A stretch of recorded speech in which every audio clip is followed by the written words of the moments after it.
morning, Julie. Good morning. It is so good to see you here from Event Designs. You are a professional wedding planner. Your whole life circulates around weddings. What an exciting business to do.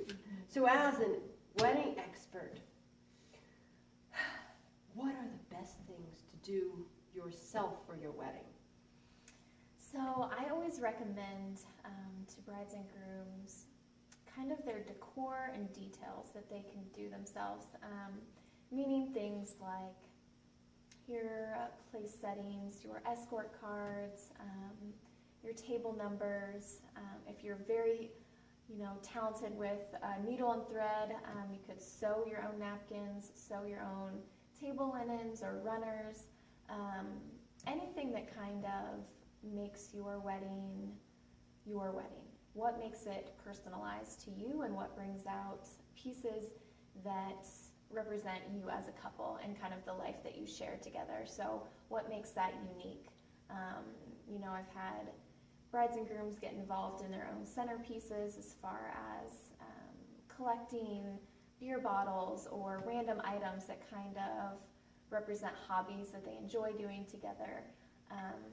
So those are those pieces that, if it's creative signage, stuff like that, I think is okay to do yourself. I would never recommend not hiring professional vendors. Really? So you're thinking about what things you shouldn't do by yourself. What is it that you should, hands off? What about your wedding gown? Should you sew that? If you're a professional seamstress, maybe. But yeah, I think it's important to make sure that you have professionals in the right places that they need to be. So what are the right places? Yeah, I would always say have a professional catering team, professional photographers. Okay. Obviously, I'd recommend having at least a day of coordinator for your wedding. Right. So no potluck wedding? I wouldn't suggest that, no. And mainly because your family and friends are there to enjoy the day with you and to be able to celebrate with you. And if you put your family and friends to work on the day of your wedding, one, they're not able to enjoy and to celebrate with you, and it becomes more of a stressful event for everybody versus a fun day. And secondly, your mom's not, unless she is, but I'm assuming your mom is not a professional planner or a professional photographer, neither is your best friend. What about chocolatier? My mom does professional chocolates. I would say that could be one thing. Dessert, I feel okay about. If you want to pass kind of that dessert area off to a family member or a friend, I think that's an okay thing. Okay, for so sure. desserts are okay, but do the rest of the catering, the actual meal, or if you're doing like an afternoon wedding with hors d'oeuvres, have the hors d'oeuvres handled by a caterer who's going to cover everything for you. Yeah. Make sure you have a photographer and get prints, having the friends do them. I will tell you, my clients have told me stories about, and we never got any prints, and we had no options on how to print them ourselves. We have to find do-it-yourself sites then to print up wedding pictures. We're like, we have this disc, but we have to hand it around from person to person. Right, and wedding pictures, that's all you have left. At the end of the day, after the event is over, the pictures are all you have left to remember the day by. So you just want to make sure that you've had a good, photographer take those pictures and somebody that's actually professional, because that's all you have left. Oh, I so agree.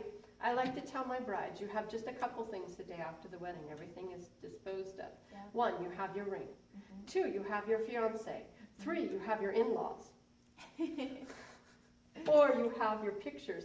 And I like to say, and pictures of your dancing, make sure it looks good. That's right. But those are the only things you have left over the day after. In theory, your dress goes into a box, your suit goes back to the tailor, the food was all consumed, the hall goes back to being a hall. Yep. And the flowers, well, either you dry them or you gave them away. Yeah. Flowers die at the end of the day, don't they? Mostly, Yep.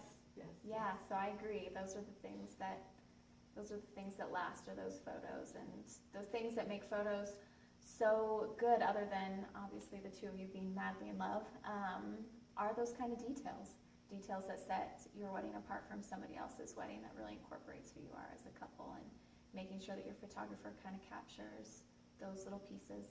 Excellent. Julie, tell me just a little bit about event design. Yeah, so Julie Lundy Event Design was officially became a company 2 years ago. Well, about 2.5 actually. And I was working a full-time job in corporate America, so I was doing planning on the side for about a year before I went full-time with my own company. And we are a full-service planning company, so we mainly do weddings, but we also do corporate events, nonprofit events, social events, so kind of just well-rounded in that area.